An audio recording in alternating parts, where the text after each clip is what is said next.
இன்னைக்கு காலையில சிம்பிளா பசங்களுக்கு லஞ்ச் பேக் பண்ணி குடுத்துட்டேன். மித்துனும், தக்ஷித்தும் வந்து தயிர் சாதமும், வெண்டைக்காய் காயும் கேட்டிருந்தாங்க. அதனால எனக்கு வேலை வந்து ஈஸியா முடிஞ்சிருச்சு. நிக்கில் குட்டிக்கு இன்னைக்கு நான் தான் பேக் பண்ணி குடுத்தேன்.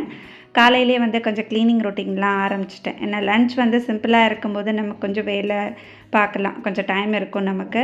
நான் எப்பயுமே இந்த டிஷ்யூ வச்சு தான் வந்து டிவி துடைப்பேன். இந்த டிவி வந்து நம்ம வீட்ல இப்போ புது வரவு. நான் ஒரு வ்ளாகில் ஷேர் பண்ணியிருந்தேன். இது வந்து ரொம்ப நாளாக வாங்கணும் அப்படின்னு சொல்லி என் ஹஸ்பண்ட் எனக்கு சர்ப்ரைஸாக வாங்கி கொடுத்தது. நான் எதிர்பார்க்கவே இல்லை. அந்த டிவி ஆர்டர் பண்ணது எதுவுமே எனக்கு தெரியாது.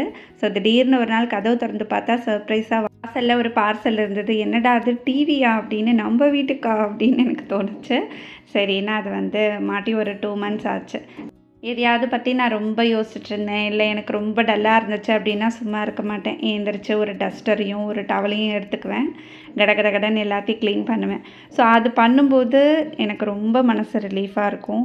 ஓசிடி ப்ராப்ளமா அப்படின்னு நீங்கள் கேட்கலாம். அப்படிலாம் இல்லை. ஸோ அது அப்படியே எனக்கு பழகிடுச்சு. கொஞ்சம் வந்து வீடு க்ளீனாக மெயின்டைன் பண்ணியே கொஞ்சம் வந்து டஸ்ட்டாக இருந்தாலும் என்னால் அதை அக்செப்ட் பண்ணிக்கவே முடியல. நானும் அதை மாற்றிக்கணும்னு நினைக்கிறேன். கண்டிப்பாக என்னால் மாற்றிக்கவே முடியாது அது. ஸோ இது வந்து நான் என்ட்ரன்ஸில் ஏதாவது ஒரு ஷோ பீஸ் வைக்கணும் அப்படின்ட்டு இதை நான் வாங்கினேன். இந்த கிருஷ்ணர் வந்து என்னோடய ஃப்ரெண்ட் எனக்கு கிஃப்ட் பண்ணாள். ஸோ குருவாயூர் போயிட்டு வந்து எனக்கு வாங்கி கொடுத்தா. ஸோ அந்த கிருஷ்ணருக்காக வேண்டி இந்த ஒரு குட்டி மண்டபம் மாதிரி வாங்கி வச்சேன். எனக்கு கிருஷ்ணர் ரொம்ப பிடிக்கும். நம்ம வீட்டு ஹாலில் நிறைய வந்து கிருஷ்ணர் படம் தான் இருக்கும். இந்த டைனிங் டேபிள் பற்றி டீட்டெயில்ஸ் கேட்டிருந்தீங்க. இதுவும் வந்து சரவணா ஸ்டோர்ஸில் வாங்கினேன் நான். இதே மாடலே வந்து 6 சீட்டர் பார்த்தேன். ஆனால் எங்கள் வீட்டுக்கு 4 சீட்டர் போதும்னு இது தான் நான் சூஸ் பண்ணேன். மெயினாக இது வாங்கினதே பார்த்தீங்கன்னா எனக்காக தான். ஸோ நான் சொல்லியிருந்தேன் எனக்கு அந்த நீ ப்ராப்ளம் இருந்தது. அதனால ரொம்ப கீழே உட்காந்து எழுந்துக்கக்கூடாது அப்படின்னு சொல்லியிருந்தாங்க. யோகாவும் பண்ணிகிட்டு இருந்தேன். அதையும் நான் ஸ்டாப் பண்ணிட்டேன்.